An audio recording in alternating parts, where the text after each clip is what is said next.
NYU professor Michael Rectenwald warns that Western civilization is under siege from Maoist totalitarians and that we are on the verge of completely losing our culture. We're undergoing a Maoist-like cultural revolution with the power of the corporate mass media, corporate social media, the academy, most of corporate America, the deep state, the shadow government, and most of the legal apparatuses behind it. Adding that anti-Western, anti-individual, anti-Christian, anti-liberty monsters are ravaging our cultural legacies.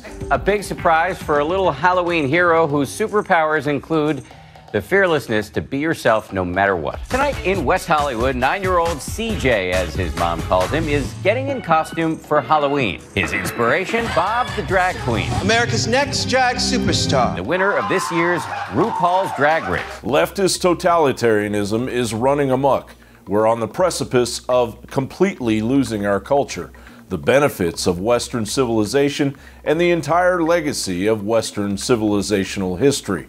We will not rest until every person in this country is paid a living wage to lead a dignified life. Well, the dismantling of Western civilization is underway right here in Austin, Texas, as the Austin City Council and all of its righteous, progressive lunacy is toying with the idea of renaming the city of Austin because Stephen F. Austin was a slave owner. Just a few moments ago, we were talking a little bit about how a recent report says Austin may need to get a name change. Sort of a little bit broader, a look at historical figures that had more sort of relationships or ties to either slavery or segregation or racism within the area of the city.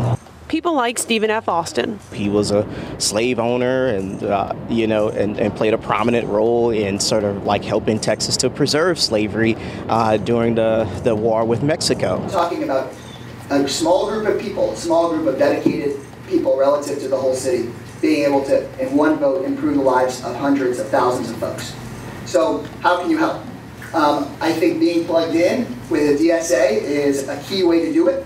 Meet the mouthpiece of the takedown of Austin, Texas, Council Member Gregorio Cazar, yet another Obamanite community organizer subtly pushing the democratic socialist narrative. We cannot vote for and we cannot continue to support a system that is largely incentivizing McMansions near central Austin when we could have smaller and more affordable homes. We cannot continue to support a system that is keeping working families and income restricted units out of some of our highest opportunity areas, out of some of the neighborhoods where working people should have the greatest opportunity to live. The oldest resident in Austin, Texas, Richard Overton, is 112 years old, and he fought in World War II. He wasn't a slave.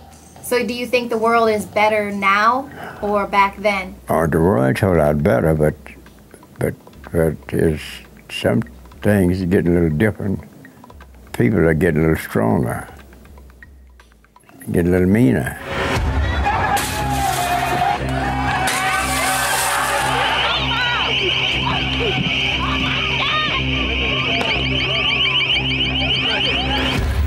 They're shooting the police, and they're killing each other, and they having fires every night. And now that didn't happen when I was in the country.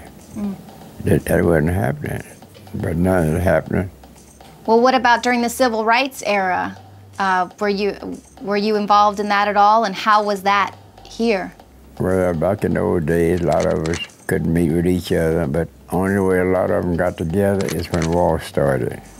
That changed the situation, changed a lot of them, because when you were left here and go to the army over the water, fighting for this country, well, you got to get together. You couldn't separate. What I'm saying here is, the city name Austin doesn't mean what the council claims it means to anyone alive. So why would we appease the dead, except to bow down to full-blown Orwellian madness? John Bowne reporting.